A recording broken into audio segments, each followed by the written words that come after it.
Hello friends. मैं doctor विकास संडिलिया अपने YouTube channel Shriji ज्ञान सेंटर पर आप सभी का हार्दिक स्वागत करता हूं। आप लोग कैसे हैं? उम्मीद करता हूं कि स्वस्थ होंगे। जैसे आप लोग हमेशा रहते हैं उसी तरीके से स्वस्थ होंगे, मस्त होंगे और उम्मीद करता हूं कि डे बाय डे अपने करियर को लेके आप प्रोग्रेस भी कर रहे होंगे। तो आइए चलते हैं, अपने चैनल के माध्यम से आप लोगों को बताना चाह रहे हैं कि यूपी ट्रिपल एससी पेट और यूपीपी उत्तर प्रदेश कांस्टेबल और उत्तर प्रदेश सब ऑर्डिनेट ने जो अपना प्रारंभिक पात्रता परीक्षा स्टार्ट किया है उसके सिलेबस के अकॉर्डिंग, उसके पाठ्यक्रम के अनुसार हम लोग क्लासेस को संचालित किए हैं, जिसमें जीएस जनरल स्टडीज़ सामान्य अध्ययन की क्लासेस मेरे द्वारा प्रतिदिन संचालित की जा रही है। और आप लोगों को बताते हुए यह खुशी हो रही है कि यह जो वीडियो है या जो क्लासेस हैं ये बिल्कुल फ्री हैं श्रीजी ज्ञान सेंटर पर। ठीक है, तो इसमें पूरा पाठ्यक्रम आपको करवाया जाएगा। इसी के क्रम में भूगोल में फिजिकल डिवीजन ऑफ इंडिया चल रहा है, भारत का भौतिक विभाजन। भारत के भौतिक विभाजन में कल पश्चिमी घाट हुआ था, तो आज उसको थोड़ा सा 2 मिनट में एक्सप्लेन करके फिर पश्चिमी घाट के बाद फिर पश्चिम तटीय मैदान, वेस्टर्न कोस्टल प्लेन। घाट, पश्चिमी घाट अलग बात है और पश्चिम तटीय मैदान अलग का मैटर है। ठीक है, तो आइए कंटिन्यू करते हैं इसमें।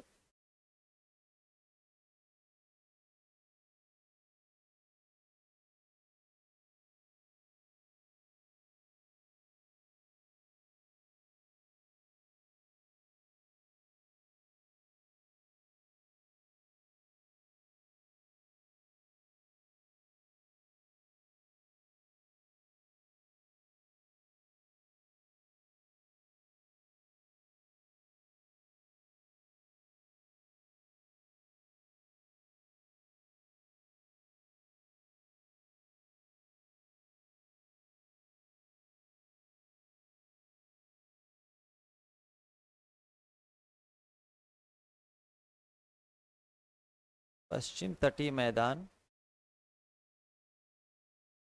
कल की क्लास में हो गया था।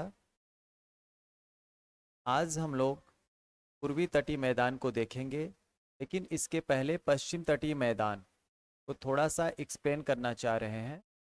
पश्चिम तटीय मैदान को देखिए, कल हम लोगों ने देखा था कि पश्चिम तटीय मैदान का जो विस्तार है वो कक्ष के रण से लेके कन्याकुमारी तक है। यानी कि गुजरात का जो ये कक्ष का रण है वहां से लेके कन्याकुमारी तक के पार्ट को पश्चिम तटीय मैदान के नाम से जाना जाता है। पश्चिम तटीय मैदान का विस्तार अगर देखें तो यहाँ पे अरब सागर से लेकर जो ये पश्चिमी घाट है, अरब सागर से लेके अरब सागर से अरब सागर और पश्चिमी घाट के जो ये बीच वाला एरिया है, अरब सागर और पश्चिम घाट के जो बीच का एरिया है, इसे पश्चिम तटीय मैदान के नाम से जाना जाता है। इसको वेस्टर्न कोस्टल प्लेन के नाम से जाना जाता है। इसमें मुख्य रूप से 4 तट आते हैं, जिसमें गुजरात का तट या काठियावाड़ का तट, दूसरा है कोंकण का तट या महाराष्ट्र का तट, तीसरा है कन्नड़ कनारी या कर्नाटका का तट और चौथा है मालाबार का तट। मालाबार का तट यानी कि केरल के तट को मालाबार के तट के नाम से जानते हैं। कन्नड़ या कनारी, कर्नाटक के तट को कन्नड़ या कनारी के तट के नाम से जाना जाता है। इसके जस्ट ऊपर है कोंकण यानी कि महाराष्ट्र के तट को, महाराष्ट्र का जो तटीय एरिया है उसको कोंकण के नाम से जाना जाता है और गुजरात के तट को काठियावाड़ के नाम से जाना जाता है। कल की क्लास में इसमें डिटेल्स में हुआ था ये सब बातें। आज देखते हैं आगे। यहाँ पे जो ये मालाबार तट है, मालाबार तट काफ़ी फेमस तट है, इम्पॉर्टेंट तट है, क्योंकि यहाँ पर कुछ विशेष प्रकार की स्थलाकृतियाँ हैं और ये जो स्थलाकृतियाँ हैं ये प्राकृतिक हैं। जैसे कि यहाँ पे क्या है, कई जगहों पे ये जो मालाबार का तट है यहाँ पर छोटे छोटे कयाल पाए जाते हैं। छोटे छोटे कयाल पाए जाते हैं। ये कयाल क्या होता है? कयाल एक प्रकार का खारे पानी से निर्मित झील होता है, जिसे केरल में कयाल कहते हैं। यह एक लैगून झील होता है, लैगून झील या लैगून कयाल होता है। और ये कैसे बनता है, इसका जो निर्माण होता है समुद्री लहरों के द्वारा। जब समुद्री लहरें आती हैं, जब महासागरों से स्थलों की तरफ या महासागरों से धरातल की तरफ या महासागरों से महाद्वीपों की तरफ ये लहरें बढ़ती हैं, तो इनकी स्पीड यानी कि इनकी लहरों की जो तीव्रता होती है और लहरों की जो स्पीड स्पीड को बोले तो वेग जो होता है वो काफी अधिक होता है और इनके तटों से आके टकराती हैं और इनका जल कुछ मैदानों में भी जाता है। मैदान का मतलब वही मालाबार तट से होते हुए ये जो वेस्टर्न पश्चिम तटीय मैदान है, मैदान में जो ये मालाबार तट है में अंदर तक प्रवेश करता है। और वापस आते समय क्या होता है, इनकी स्पीड या इनका वेग कम हो जाता है, तो ये जल अपने साथ जो रेत बालू के छोटे छोटे कण को जो बहाकर लेके जाते हैं वो वहीं पर क्या होता है, रुक जाता है। यानी कि एक बैरियर जैसा, एक बांध जैसा निर्माण करता है। और इसके कारण क्या होता है, उस बांध के कारण जो लहरों का पानी चलते हुए अंदर गया है वो वापस रिटर्न नहीं आ पाता है। तो ये क्या होता है, धीरे धीरे यहाँ पर क्या है कि झीलों में वो कन्वर्ट हो जाते हैं। तो ऐसे मालाबार तट पर छोटे छोटे बहुत सारे लैगून झील पाए जाते हैं। जब हम लोग आगे झील पढ़ेंगे, लेक्स पढ़ेंगे, तो उसमें टाइप पढ़ेंगे, टाइप ऑफ लेक्स, यानी कि झीलों के प्रकार को पढ़ेंगे तो वहां पे देखेंगे झीलों के प्रकार में एक लैगून भी होता है। एक लैगून, लैगून क्या है, टाइप्स ऑफ लेक्स है, झीलों का प्रकार है। तो पढ़ते हैं ऐसे ही झीलों को क्या बोलते हैं, कयाल बोलते हैं। केरल में स्थानीय भाषा में उसको कयाल बोलते हैं। और इस कयाल में क्या होता है, केरल में हर साल नौकायन प्रतियोगिताएं होती हैं। यहाँ पे क्या होता है, नौकायन प्रतियोगिता होती है और यहाँ पर क्या है, मछली का पालन भी होता है, मत्स्य पालन भी किया जाता है मालाबार तट पे। तो अगर आपके एग्जाम में पूछा जाए कि मालाबार तट या मालाबार कोस्ट किस कोस्ट को या किस तट को बोलते हैं, तो आप बताएंगे केरल के तट को मालाबार तट या मालाबार कोस्ट के नाम से जाना जाता है। अब फिर इसके आगे देखते हैं पूर्वी तटीय मैदान को।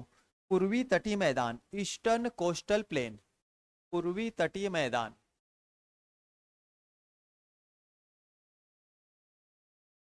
तटीय मैदान या इसको बोलते हैं ईस्टर्न कोस्टल प्लेन। पूर्वी तटीय मैदान के बारे में देखते हैं। सबसे पहले तो देखिए पूर्वी तटीय मैदान जो है वह बंगाल, पश्चिम बंगाल या महानदी से लेकर कन्याकुमारी तक, पश्चिम बंगाल या महानदी से लेकर कन्याकुमारी तक के भाग को पूर्वी तटीय मैदान के नाम से जाना जाता है। ठीक है, पूर्वी तटीय मैदान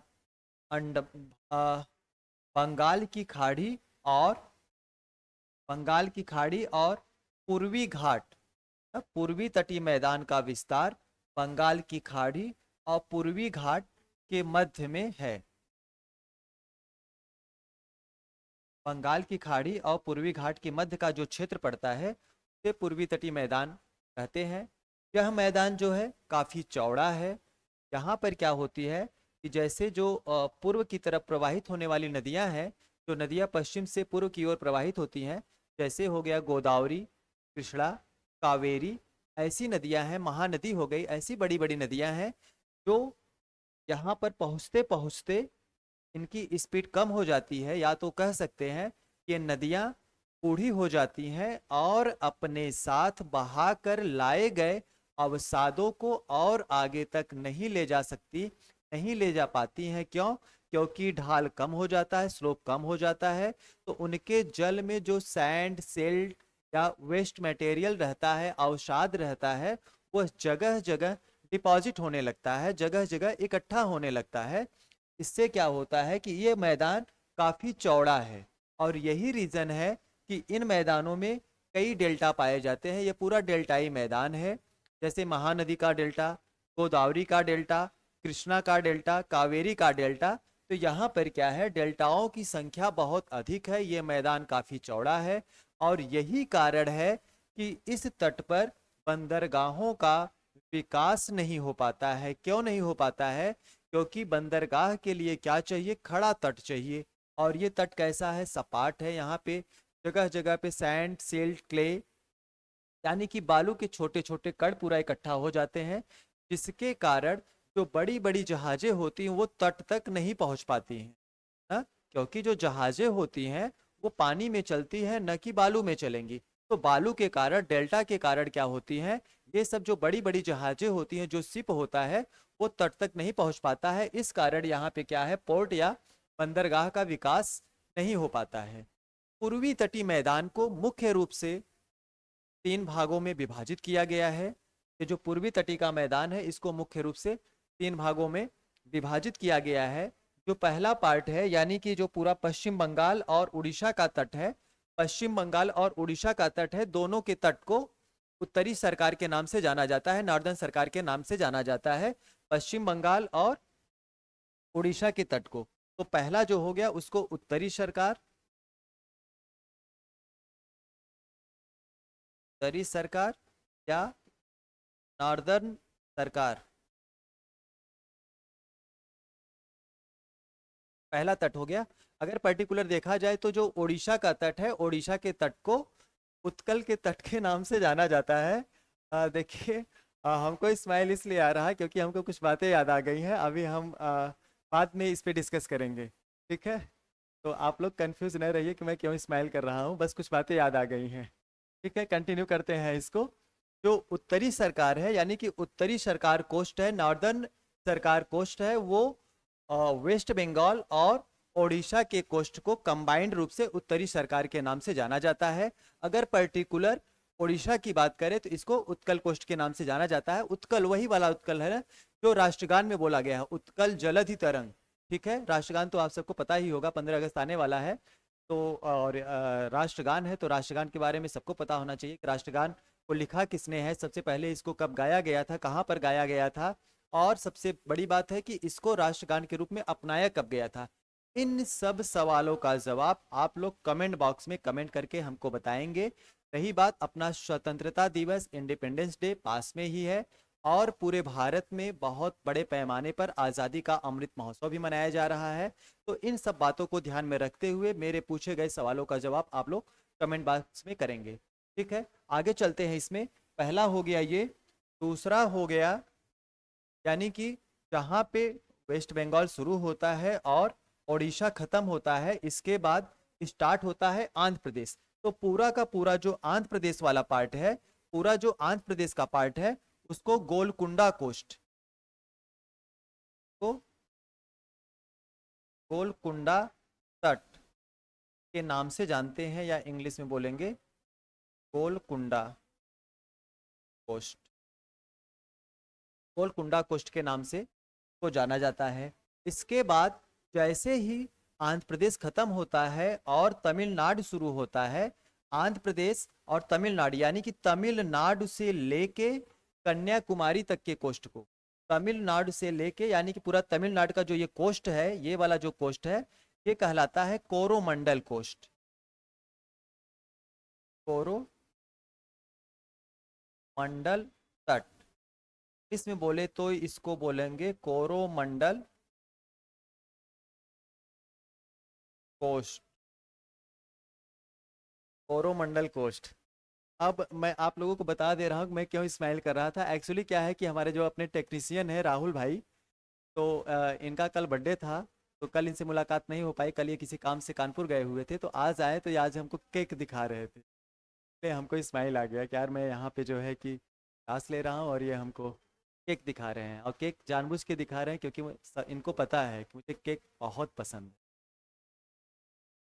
तो इसीलिए मुझे स्माइल आ गई कि ये जानबूझ के मुझे जो है कि लालच दे रहे हैं। कंटिन्यू करते हैं इसमें। आ, पूर्वी तटीय मैदान हुआ, पूर्वी तटीय मैदान यानी कि ये जो वेस्ट बंगाल है, वेस्ट बंगाल और ओडिशा का जो ये कोस्ट है, इसको नॉर्दर्न सरकार के नाम से जानते हैं, नॉर्दर्न सरकार। इसके बाद ये जो आंध्र प्रदेश का कोस्ट है, आंध्र प्रदेश के कोस्ट को गोलकुंडा, गोलकुंडा कोस्ट के नाम से जानते हैं। और जो ये तमिलनाडु का कोस्ट है, इसे कोरोमंडल, कोरोमंडल कोस्ट के नाम से जाना जाता है। बस इसमें कुछ नहीं पढ़ना है, नॉर्दर्न सरकार है। पर्टिकुलर अगर बात करें तो ये जो ओडिशा है, ओडिशा का जो कोस्ट है उसको उत्कल कोस्ट के नाम से जाना जाता है, कल कोस्ट से नाम से जाना जाता है। कंबाइंड रूप से इसको नॉर्दर्न सरकार में ही ऐड करते हैं। ये हो गया पूर्वी घाट, ये था पश्चिमी घाट। इसके पहले हम लोगों ने पढ़ा है पेनिनसुलर प्लेट्यू यानी कि प्रायद्वीपीय पठार हो गया है। इधर उत्तर का विशाल मैदान हो गया है, इधर पर्वतीय क्षेत्र भी हो गया है, जो कि चल रहा है भारत का प्राकृतिक विभाजन या भौतिक विभाजन ना, फिजिकल डिवीजन ऑफ इंडिया। तो इसमें ये सब टॉपिक हो चुके हैं। अब बचा हुआ है जो ये तटीय मैदान चल रहा था। तटीय मैदान को हम लोग 3 पार्ट में डिवाइड करके पढ़े हैं, पश्चिम तटीय मैदान, पूर्वी तटीय मैदान और द्वीप समूह। तो द्वीप समूह के बारे में थोड़ा सा चर्चा कर देते हैं। द्वीप समूह,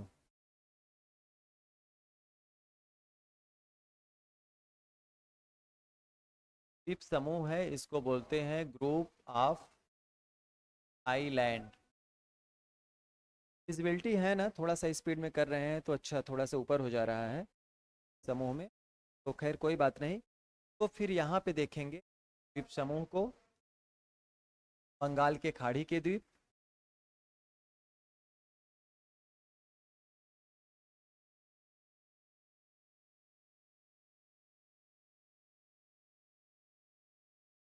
ये रहेगा बंगाल के खाड़ी के द्वीप, और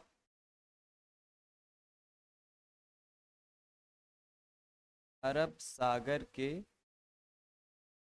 द्वीप। ये द्वीप बचे हुए हैं, बंगाल के खाड़ी के द्वीप और अरब सागर के द्वीप। अभी कुछ देर में हम फिर आते हैं और इन द्वीपों के बारे में डिस्कस करते हैं। तब तक आपको क्या करना है, एक बार फिर से पूरे माउंटेन को, पासेस को, सॉरी पूरे पर्वत को, पर्वत चोटियों को, पासेस मीन दर्रा, जितने दर्रे हैं उन दर्रों को, पर्वत घाटियों को, माउंटेन वैलीज को, प्लस मैदान को। मैदान में देखेंगे राजस्थान का मैदान जो रेगिस्तान वाला पार्ट है, यानी कि अरावली के पश्चिम वाला जो पार्ट है वो अलग से पढ़ेंगे। में सबसे ऊंची चोटी कौन सी है, सबसे बड़ी नदी कौन सी है, अंतःस्थलीय नदी किसको कहते हैं, ये सब देखेंगे। लूनी नदी की उत्पत्ति कहाँ से हुई है, कहाँ पे ये जाके फिनिश हो रही है। प्लस इसके साथ साथ में पढ़ेंगे सिंधु का मैदान, पंजाब के मैदान के बारे में पूरा डिटेल पढ़ेंगे, गंगा के मैदान के बारे में पूरा डिटेल करेंगे, फिर लास्ट में ब्रह्मपुत्र के मैदान को पूरा फिनिश करेंगे। इसके बाद प्रायद्वीपीय पठार के बारे में बात करेंगे। प्रायद्वीपीय पठार को मुख्य रूप से दो पार्ट में डिवाइड किया गया है। में क्या है, अरावली, विंध्यन और सतपुड़ा का जो पूरा क्षेत्र है इसको केंद्रीय मध्य उच्च भूमि यानी कि सेंट्रल हाईलैंड के नाम से जाना जाता है, जिसमें मुख्य रूप से द्वितीय कोट के पठार सम्मिलित किए जाते हैं। द्वितीय कोट का पठार यानी कि second order plateau, second order plateau में मुख्य रूप से 3 पठार आते हैं, मालवा का पठार, बुंदेलखंड का पठार और बघेलखंड का पठार। इसको आप अच्छे से इसके बारे में पढ़ेंगे, और इसमें अच्छे से क्या पढ़ना है, इसके साथ साथ में आपको देखना है कि किस पठार को चंबल के बीहड़ के नाम से जाना जाता है, किसको पान की डलिया के नाम से जाना जाता है, किसको धान का कटोरा का नाम से जाना जाता है, किस पठार को खनिजों के भंडार के नाम से जाना जाता है। इन सब चीज़ों को या छोटे छोटे जो फैक्ट्स हैं इन सबको कॉन्सेप्ट के साथ समझते हुए एक बार फिर से आप रीडिंग लगाएंगे। इसके बाद फिर आता है दूसरे नंबर पे जो दक्षिण भारत का पठार होता है। दक्षिण भारत के पठार में काठियावाड़ का पठार हो गया, काठियावाड़ का पठार यानी कि जो गुजरात में है, इसी काठियावाड़ के पठार पर गिर एवं गिरनार की पहाड़ियां हैं। गिर पहाड़ी पर गिर नेशनल पार्क है, जहां पर एशियाई चीतों को संरक्षण दिया गया है। 1972 ईस्वी में एशियाई चीतों को संरक्षण दिया गया है। इसके बाद फिर यहाँ से सुप्रीम कोर्ट के आदेश पर या सुप्रीम कोर्ट के विवेचना पर क्या किया गया था, यहीं से 2013 में कुछ शेर को लाकर कहाँ पे, मध्य प्रदेश के कुनो नेशनल पार्क में रखा गया था। और ये पहला भारत का पहला राष्ट्रीय पार्क है जहाँ पे बाघ यानी कि सॉरी बाघ नहीं, लायन, शेर, शेर को संरक्षण दिया गया है। गिर नेशनल पार्क वो गुजरात के काठियावाड़ में है, गुजरात के काठियावाड़ में है, काठियावाड़ पठार पर है, गिर पहाड़ी पर है। तो इन सबको अच्छे से पढ़ेंगे। इसके अलावा जितने पठार हैं, मालवा का पठार, छोटा नागपुर का पठार, दंडकारण्य का पठार, कोयम्बटूर का पठार, छत्तीसगढ़ का पठार, इन सब पठारों को, दक्कन ट्रैप है इसमें जो कि बहुत इंपॉर्टेंट है, दक्कन ट्रैप है। इसके अलावा जो सबसे इंपॉर्टेंट पठार है वो कर्नाटका का पठार है या कोयम्बटूर का पठार है, जहाँ पर क्या है कि दक्षिण भारत का सबसे बड़ा लौह अयस्क खान, कुद्रमुख की खान स्थित है, इसको पढ़ना है। यहीं पर क्या है कि सोने की खान है। और इसके साथ साथ में छोटा नागपुर पठार की बात किया जाए तो छोटा नागपुर पठार में क्या है कि देश का सबसे ज़्यादा यानी कि 80% से ज़्यादा जो कोयला उत्पादित होता है, बिटमिनस टाइप की कोयला, वो यहीं पर छोटा नागपुर के पठार पर दामोदर नदी घाटी में पाए जाते हैं। यहाँ पर यूरेनियम का अयस्क यूरेनाइट पाया जाता है बहुत बड़े पैमाने पर। और यहाँ की जो झारखंड है, झारखंड का जो गुमला जिला है, झारखंड के गुमला जिले में पटाखा का कच्चे माल यानी कि फायर क्रैकर्स बड़े पैमाने पर यहाँ पे उत्पादित किए जाते हैं। तो इन सबको एक बार और अच्छे से देखना है। इसके बाद फिर देखना है कि वेस्टर्न घाट, पश्चिम तटीय मैदान। पश्चिम तटीय मैदान को अभी मैंने इसके पहले क्लास स्टार्ट होने से पहले मैंने एक्सप्लेन किया था, 4 पार्ट में डिवाइड किया गया है। गुजरात का मैदान या काठियावाड़ का मैदान, कोंकण का मैदान या महाराष्ट्र का मैदान, कन्नड़ कनारी या कर्नाटक का मैदान, लास्ट में केरल का मैदान या मालाबार का मैदान को अच्छे से करना है। फिर अभी जस्ट हुआ है पूर्वी तटीय मैदान। पूर्वी तटीय मैदान पश्चिम बंगाल से लेके कन्याकुमारी तक विस्तृत है, या बंगाल की खाड़ी और पूर्वी घाट के बीच का जो स्थान होता है उसे पूर्वी तटीय मैदान के नाम से जानते हैं। इसको मुख्य रूप से 3 पार्ट में डिवाइड करते हैं। उत्तरी सरकार या नॉर्दर्न सरकार, जिसमें पश्चिम बंगाल और उड़ीसा के तट को सम्मिलित किया जाता है। दूसरा है अ, दूसरा है गोलकुंडा तट। गोलकुंडा तट में पूरा आंध्र प्रदेश के तट को सम्मिलित किया जाता है। और तीसरा है कोरोमंडल तट। कोरोमंडल तट में तमिलनाडु के तट को सम्मिलित किया जाता है। रही बात उड़ीसा की, तो अगर पर्टिकुलर उड़ीसा की बात की जाए तो उड़ीसा राज्य जो है, भारत का उड़ीसा राज्य है, यह पूर्वी कोस्ट यानी कि पूर्वी तटीय मैदान पर ये स्थित है और इसके तट को उत्कल तट के नाम से जाना जाता है। ये सब अभी हो गया है। इसके बाद फिर कंटिन्यू करते हैं बंगाल के खाड़ी के द्वीप और अरब सागर के द्वीप, जिसमें अरब सागर में लक्षद्वीप और कुछ ऐसे जगह जगह पे द्वीप हैं। जैसे महाराष्ट्र में क्या है, महाराष्ट्र की जो राजधानी मुंबई वो सॉल्सेट द्वीप पर है। इसके बाद आलिया बेट है। इन सब द्वीपों के बारे में चर्चा करेंगे। फिर आएंगे बंगाल के खाड़ी के द्वीप। बंगाल के खाड़ी के द्वीप में अंडमान और निकोबार द्वीप समूह है, और इसके अलावा गंगा सागर द्वीप है, न्यूमोर द्वीप है, और क्विलर द्वीप है, श्रीहरिकोटा द्वीप है। इन सब के द्वीपों के बारे में कल की क्लास में चर्चा करेंगे। तब तक आप लोग क्या करिए कि इन नोट्स को एक बार अच्छे से फिर से रिवीजन करिए, और हो सकता है मंडे को ऑनलाइन आप लोगों का टेस्ट होगा। जितना अभी तक हम लोगों ने पढ़ा है फिर टेस्ट होगा, ठीक है। तो जिसको जिसको टेस्ट देना है वो कमेंट करके अपना कॉन्टैक्ट नंबर दे दीजिएगा। तो उनको क्या है कि अपना जो ऐप है, पीजी ज्ञान सेंटर का जो ऐप है, तो उनका पासवर्ड दे दिया जाएगा। तो ऐप के थ्रू वो फ्री में क्या करेंगे, टेस्ट दे सकते हैं। इसके बाद फिर अ, चलते हैं, कंटिन्यू क्लास करेंगे। फिर के बाद कल की क्लास में फिर से मिलते हैं आपको। तब तक चैनल को लाइक करिए, शेयर करिए और सब्सक्राइब करिए। Thank you.